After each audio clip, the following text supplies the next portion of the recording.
तो कहानी के शुरू में हमें कुछ स्टूडेंट्स को दिखाया जाता है जब वे काम की वजह से रात तक स्कूल में ही रुके हुए थे। ये सभी दोस्त थे। काम करते हुए अचानक लाइट चली जाती है। तब बोल हो रहे थे। तब शिनोसाकी एक कागज की गुड़िया बनाकर कैंडल लाइट में इन सबको एक कहानी सुनाती है। एक छोटी बच्ची की कहानी जो एक एलिमेंट्री स्कूल से गायब हुई थी। असल में लोगों का मानना था कि वो स्कूल ही कर्ज था, जहाँ पहले एक नर्स का अजीब तरीके से मर्डर हुआ और फिर 3 बच्चे एक ही दिन में गायब हो गए, जिनमें से 2 की लाश कुछ दिन बाद स्कूल से ही मिली और एक बच्ची आज तक गायब है। कोई नहीं जानता कि वो कहाँ गई। शिनोसाकी कहती है इंटरेस्टिंग बात ये कि हमारे स्कूल उसे एलिमेंट्री स्कूल को तोड़कर बनाया गया है। उसके ये कहते ही यहाँ लाइट भी वापस आ गई। तभी उनकी टीचर भी वहाँ आकर इन सभी बच्चों को घर जाने का कहते हैं। जाने से पहले शिनोसाकी सबसे कहती है अरे रुको, उस कहानी से जुड़े रिचुअल को तो समझाओ। माना जाता है कि अगर उस गायब हुई लड़की की डॉल बनाकर कुछ स्पेल्स बोले जाए और फिर उस डॉल को एक साथ पकड़कर फाड़ दिया जाए और उसके टुकड़े संभाल कर रखे जाए तो रिचुअल करने वाले दोस्त कभी एक दूसरे से अलग नहीं होंगे। अगर हम भी ये रिचुअल करें तो हम भी हमेशा साथ रहेंगे जैसे अब है। ये सुनकर सभी उसके बताए रिचुअल को करने के लिए मान जाते हैं और एक साथ उस कागज की डॉल को पकड़कर कुछ स्पेल्स बोलकर उस डॉल को एक साथ फाड़ देते हैं। अब सब लोग खुश थे पर एक्साइटेड थे कि वो हमेशा साथ रहेंगे,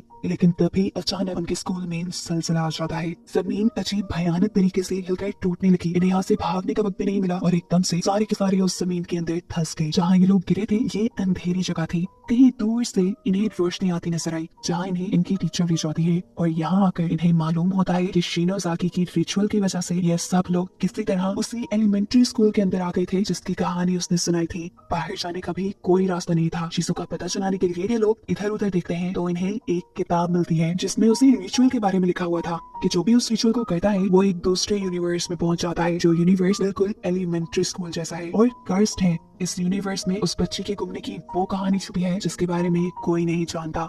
यही पढ़ते हुए अचानक इन्हें बाहर से अजीब आवाज आई। फौरन एक बच्ची बाहर चेक करने गई तो किसी ने उसके सर पे हथौड़ा मार दिया, कुछ इस तरह से कि उसका सर और मुंह दोनों फट गए और वो वहीं मर गई। उसकी इतनी भयानक मौत देखकर सभी बच्चे डर कर वहाँ से भाग जाते हैं और एक दूसरे से अलग हो जाते हैं। यहाँ नाओमी किसी चीज से टकरा कर गिर गई थी। इस वजह से उसके पाँव में मोच भी आ गई और जब वो उठी और उसने नीचे देखा कि वो किस चीज से टकराई थी तो उसके होश ही उड़ गए। ये देखकर कि नीचे एक गली सड़ी लाश पड़ी थी जिसके ऊपर कीड़े चल रहे थे और इसे देखकर वो बेहोश हो गई। इस लाश को देखकर इन्हें ये भी मालूम हुआ कि वो ही नहीं, यहाँ पर पहले भी लोग उस रिचुअल को करने के बाद आकर फंस चुके हैं और जो यहाँ आता है वो मारा जाता है। इधर नाओमी की जो दोस्त उसके साथ थी वो उसे उठाकर मेडिकल रूम में लेकर आती है। उसकी पट्टी करती है। नाओमी हमेशा अपने पास एक डायरी रखा करती थी। उसकी दोस्त दिखती है कि उसकी डायरी कहीं गिर गई जिसे वो ढूंढने के लिए वहाँ से चली जाती है और इतने में यहाँ नाओमी को होश आ जाता है। इन्हें कहा कि उसकी दोस्त उसे धोखा दे गई, उसे यहाँ पे छोड़ गई। मुश्किल से वो बेड से नीचे उतरती है तो उसे यहाँ एक अजीब सा पेंडेंट मिला जिससे उसने उठा लिया और उठाते ही उसके ऊपर अचानक 2 सोल्स ने यानी 2 आत्माओं ने हमला कर दिया। वो देखती है कि दोनों सोल्स छोटे बच्चों की थी। इन सब बचने के लिए वो बेचारी लंगड़ाती हुई यहाँ से भाग जाती है, लेकिन ज्यादा दूर तक वो भाग भी नहीं पाई, रास्ते में ही गिर गई और यहाँ पर उसे उसकी दोस्त भी मिल गई। अब क्योंकि नाओमी को तो क्या था कि पहले उसकी दोस्त उसे छोड़ के भागी है, इसीलिए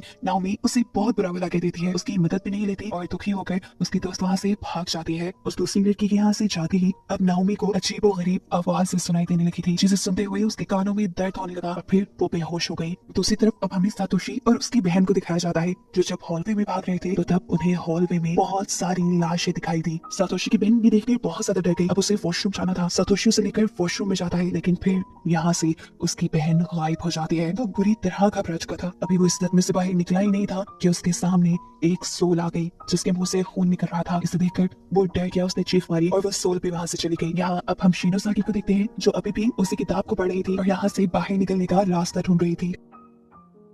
इस किताब के मुताबिक उसे पता चलता है कि जो नर्स और 3 बच्चे मारे गए थे उनको स्कूल के कोऑर्डिनेटर की सोल ने मारा था। एक बच्चे का तो अभी तक कुछ पता ही नहीं चला और 2 की जब डेड बॉडीज मिली थी तो उनकी जुबान कटी हुई थी। उसने आखिर उस तीसरी बच्ची के साथ क्या किया था ये बात अभी तक किसी को नहीं मालूम। फिर फाइनली इन्हें इसी किताब के जरिए ये बात भी पता चल जाती है कि एक ऐसा रिचुअल भी यहाँ मौजूद है जिसे करने से ये लोग दोबारा अपनी दुनिया में जा सकते हैं, लेकिन उस रिचुअल का पेज यहाँ से फटा हुआ था और ऐसे ये काम करना भी उनके लिए मुश्किल हो गया था। ये लोग अब उस फटे पेज को ढूंढने का फैसला करते हैं। शिनोसाकी जब इस रूम से बाहर निकलती है तो उसे हॉलवे के अंदर नाओमी की डायरी मिली। उसने जब डायरी को उठाकर देखा तो उसमें नाओमी और सातोशी की एक पिक्चर थी। वो दोनों बहुत अच्छे दोस्त थे, लेकिन शिनोसाकी भी सातोशी को पसंद करती थी, इसलिए ये पिक्चर देखकर उसे बहुत गुस्सा आया और उसने ये डायरी छुपाने का फैसला किया। इसी डायरी के अंदर नाओमी ने अपना वो डॉल वाला पेज भी रखा था। खैर, ये डायरी पॉकेट में रखने के बाद शिनोसाकी अपने साथी के साथ एक रूम के अंदर जाती है जहाँ से अपनी दूसरी क्लास फेलो नजर आई। वो क्लास फेलो यहाँ दो सोल्स से बातें कर रही थी, वो भी बिना डरे। उसने इन दोनों सोल्स को अपना दोस्त बना लिया था। वो चाहती थी कि जिस वजह से ये दोनों सोल्स इस दुनिया में फंसी हुई है, उस वजह को ढूंढकर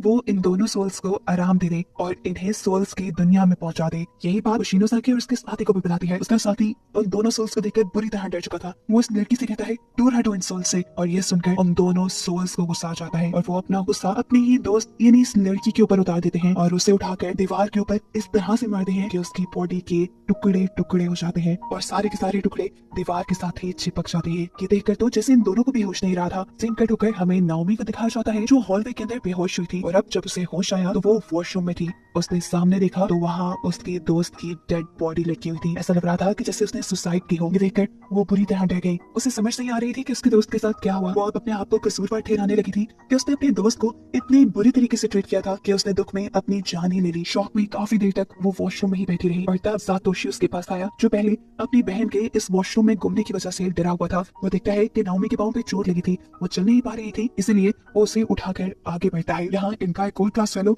अब उस रूम में आता है जिस रूम में उन सोल्स ने एक लड़की को दीवार पे मार के मार दिया था। लड़की के जिस्म के टुकड़े और खून को दीवार पे लगा देखकर वो पागल हो गया। शिनोसाकी और उसका साथी अब एक अजीब से कमरे में पहुंचे थे जहाँ एक फ्रिज और कुछ टेप्स रखी थी। फ्रिज के अंदर उन्हें कुछ जुबानें मिलती हैं और वो समझ जाते हैं ये जुबानें उन्हीं बच्चों की है जिनकी सोल्स को उन्होंने देखा है। उनको लगता है क्या कहीं वो ये जुबानें उन बच्चों को दे देंगे तो वो लोग पूरे हो जाएंगे और ऐसे वो सोल्स अपनी दुनिया में यानी सोल्स की दुनिया में चली जाएंगी। अब यहाँ पर हम सातोशी की बहन को देखते हैं जिसके पीछे स्कूल के प्रिंसिपल की सोल बच चुकी थी, जिससे बचने के लिए वो एक रूम में छुप जाती है और उसी रूम में उस प्रिंसिपल की सोल को वो पागल हुआ लड़का दिख जाता है जिसे गुस्से में वो कुछ इस तरह से मारता है कि उसका सर बिल्कुल क्रैश ही हो गया। और ये देखकर सातोशी की बहन बुरी तरह डर गई। इससे पहले कि वो चिल्लाती थी यहाँ पर एक छोटी लड़की आकर उसे यहाँ से बचा के ले जाती है। अब सीन कट होकर हम दोबारा सातोशी और नाओमी को देखते हैं जो चलते हुए उसी रूम तक आ गए थे जहाँ पर शिनोसाकी भी थी। इस रूम से शिनोसाकी को जो टेप मिली थी वो उसे सातोशी को दे देती है जो उसे जब कंप्यूटर में चलाकर प्ले करता है तो इन्हें मालूम होता है कि ये वीडियो उसी ने बनाई थी जिसने वो रिचुअल वाली बुक लिखी थी। पहले उस राइटर की किताब में उस बच्ची के गायब होने के बारे में नहीं बताया गया था और वही कहानी मुकम्मल करने के लिए वो भी वही रिचुअल करके इस दुनिया में दोबारा आया था क्योंकि वो जानता था कि वो छोटे बच्चे की कहानी जानने के बाद दोबारा रिचुअल करके अपनी दुनिया में वापस चला जाएगा। लेकिन अफसोस कि यहाँ आते ही उसके एक साथी को प्रिंसिपल ने हथौड़े से मार डाला जिसे देखकर ये चारों बच्चे बहुत ज्यादा डर जाते हैं। इसके बाद वो राइटर बताता है कि मैं ये रिचुअल पूरा नहीं कर पाऊंगा क्योंकि इस रिचुअल पूरा करने के लिए इस दुनिया में जितनी भी सोल्स फंसी हुई हैं उनको आजाद करवाना जरूरी है जो मैं नहीं कर पाया। उसके हाथ में इस टाइम वही पेज था जिसके अंदर दोबारा असल दुनिया में वापस जाने का रिचुअल था। वीडियो के आखिर में वो राइटर मारा जाता है लेकिन इसी वीडियो के जरिए आखिर सातोशी उस कागज का पता चला ही लेता है। इन्हें अब वापस जाने वाले रिचुअल का तरीका मिल गया था। इन्हें अब उस कागज की डोल के वो सारे टुकड़े चाहिए थे जिन्हें फाड़ कर ये लोग यहाँ तक पहुंचे थे। यहाँ सभी लोगों के पास अपने अपने टुकड़े मौजूद लेकिन नाओमी के पास नहीं था क्योंकि नाओमी ने अपना कागज का टुकड़ा अपनी डायरी में रखा था और उसकी डायरी तो गुम हो गई थी। लेकिन किस्मत से वो डायरी तो शिनोसाकी को ही मिली थी। अब शिनोसाकी नाओमी को एक कागज का टुकड़ा दे देती है ये कहते हुए कि ये उसी डॉल का फटा हुआ टुकड़ा है। हालांकि हमने देखा कि वो झूठ कह रही थी। उसने ऐसा इसलिए किया क्योंकि वो नाओमी से जल्दी है क्योंकि सातोशी नाओमी को चाहता है और शिनोसाकी सातोशी के साथ रहना चाहती है। वो जानती थी कि अगर नाओमी का टुकड़ा नकली होगा तो वो असली दुनिया में भी नहीं जा पाएगी और ऐसे भी शिनोसाकी और सातोशी दोनों साथ रहेंगे। खैर ये टुकड़ा देने के बाद अब शिनोसाकी चाहती है अपने साथी के साथ उन दोनों सोल्स के पास जिनकी टंग उन्हें फ्रिज से मिली थी।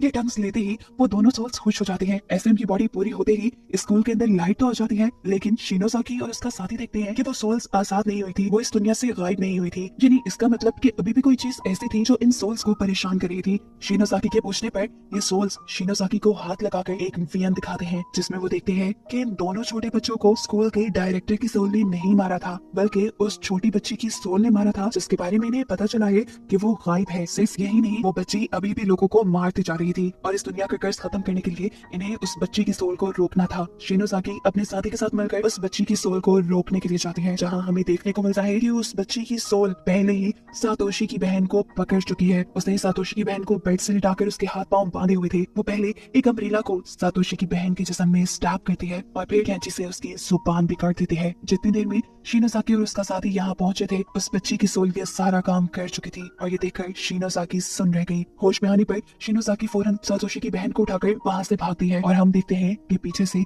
उस बच्ची की सोल हंस रही थी, जैसे वो ये काम करके बहुत खुश हुई हो। शिनोज़ाकी और उसके साथी का अब सामना हो जाता है डायरेक्टर की सोल से, जो अब शिनोज़ाकी को मारना चाहता था, लेकिन शिनोज़ाकी का साथी उसे बचाने के लिए उस सोल का सामना करता है और यहाँ खुद ही सोल से मार खा लेता है। उसको रास्ते से हटाने के बाद ये सोल दोबारा शिनोज़ाकी की तरफ बढ़ी तो एक और मरतबा उसका साथी हिम्मत करते हुए पास पड़ी एक स्टिक लेके उठा और उसने उस सोल के जिस्म के अंदर स्टैब कर दिया। ऐसे वो सोल मर गई और शिनोज़ाकी भी बच गई, लेकिन अफसोस कि वो नहीं बच पाया क्योंकि पहली सोल ने जो उसके ऊपर हमला किया था उसकी वजह से वो अब मारा गया। अब सीन कट हो गए, हम सातोशी और नाओमी को देखते हैं जिनके सामने उस ईवल बच्ची की सोल आ चुकी है। इसको देखकर ये दोनों ही डर गए थे। सातोशी डरकर यहाँ से भाग जाता है, लेकिन नाओमी भाग नहीं पाती और वो जाकर एक रूम में छुप जाती है। इस रूम के अंदर बहुत सारे सीसीटीवी कैमरास की फुटेजेस थी। इनको देखकर नाओमी को अपने दोस्त की याद आती है जो वॉशरूम में मारी गई थी। वो अब उसकी मौत की वजह जानने के लिए सीसीटीवी की फुटेज जब रिवाइंड करती है तो ये देखकर उसके होश उड़ गए कि उसने खुद अपने दोस्त को मारा था। इसलिए नहीं कि उसके दोस्त ने उसे धोखा दिया था, बल्कि इसलिए कि उस ईवल बच्ची की सोल ने नाओमी को पूरी तरह पोजेस कर लिया था, यानी अपने काबू में कर लिया था। इसी के चलते नाओमी ने अपने दोस्त को मार डाला। ये देखकर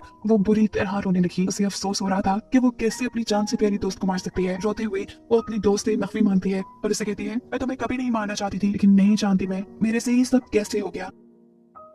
वो ये सब बातें कर ही रही थी कि अचानक उसकी दोस्त की सोल भी उसके पीछे आ गई, जो उससे कहती है, मैं जानती हूँ तुमने ये जानबूझ के नहीं किया, इसीलिए मैंने तुम्हें माफ किया। तभी नाओमी की नजर अब कंप्यूटर स्क्रीन के ऊपर पड़ती है, जहाँ उसने देखा कि वो इवल सोल अब सातोशी के ऊपर हमला करने वाली थी। वो फौरन उसे बचाने के लिए बाहर गई। सीन कट होकर हमें शिनोज़ाकी को दिखाया जाता है, जो सातोशी की बहन की बॉडी लिए एक जगह सुन बैठी थी कि तभी कोई सोल उसके लिए एक मैसेज लिख कर जाती है, जिसमें लिखा था, तुम बेसमेंट में जाओ। इधर नाओमी जो सातोशी को बचाने के लिए आई थी, एक तब से नाओमी को देखते ही वो सोल यहाँ पर सब कुछ छोड़ छाड़ कर भाग गई और तब नाओमी को पता चला कि उसने जो लॉकेट जमीन से उठाया था शायद उसी को देखकर ये सोल भागी थी। ये लोग जैसे ही अब उस लॉकेट को खोलते हैं तो इन्हें एक वीएन देखने को मिलता है, पास का वीएन जिसमें इस दुनिया की सारी मिस्ट्री थी। असल में उस ईवल बच्चे की मॉम उस स्कूल की नर्स थी, जिस स्कूल के डायरेक्टर ने सीढ़ियों से धक्का देकर मार दिया था और ये चीज उस बच्ची ने देख ली थी। अपनी मॉम का मर्डर होते उस बच्ची ने देखा था। ये बात डायरेक्टर को भी पता चल गई और फिर डायरेक्टर ने उस बच्ची का भी गला घोट के उसे भी मार डाला। फिर ये दोनों मर्डर्स छुपाने के लिए डायरेक्टर ने इन दोनों की डेड बॉडीज को बेसमेंट में छुपा दिया था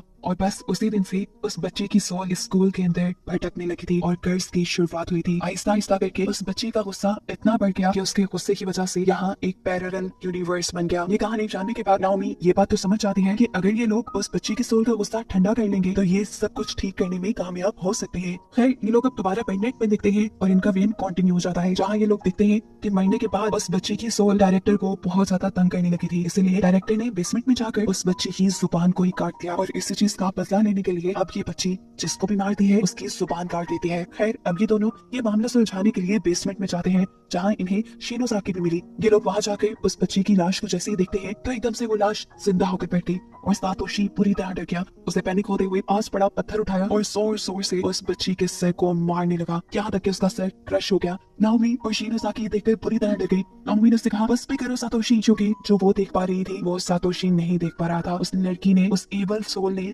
सातोशी को पोजेस कर लिया था और इस पोजेशन में उसने सोल के बजाय अपनी ही बहन को मार डाला था और ये चीज रियलाइज होने पर वो खुद भी कांप जाता है। इस सब के दौरान पीछे से उस बच्ची की सोल नाओमी को कैंची से स्टैब करने लगती है और कहती है, मैं तुम सबको मार दूंगी ताकि सोल्स की दुनिया में मेरी मॉम अकेली ना रहे। ये सुनकर नाओमी फौरन अकल दिखाती है और इस सोल से बात करने की कोशिश करती है। वो कहती है, देखो तुम्हारी मॉम कभी भी किसी को मारना नहीं चाहेंगी, तुम उनका बदला अगर हमसे ले रही हो तो ये ठीक नहीं है। लेकिन ये सोल उनकी एक बात नहीं सुनती। वो दोबारा नाओमी के ऊपर हमला करने ही वाली थी कि नाओमी इस टाइम उसके सामने वही पेंडेंट ले आई, जिसकी वजह से वो पहले गायब हुई थी। इस पेंडेंट के खुलने पर हमने देखा कि इस पेंडेंट में उस बच्ची और उसकी मॉम की फोटो थी। इस पेंडेंट को देखते ही वो सोल इमोशनल हो जाती है और तभी उसे अपनी मॉम याद आती है और मॉम की याद आते ही उसे फील होता है कि उसकी मॉम उसे पीछे से गले लगा रही है। अपनी मॉम के प्यार का एहसास मिलते ही उस लड़की का सारा गुस्सा खत्म हो चुका था और गुस्से के खत्म होते ही वो कर्ज खत्म होते ही अब ये दुनिया भी टूटने लग जाती है। इससे पहले कि दुनिया पूरी तरह खत्म हो जाती, इन्हें यहाँ से बाहर निकलना था। नाओमी सातोशी को थप्पड़ मारकर उसे जगाती है और यहाँ से भागने को कहते हैं।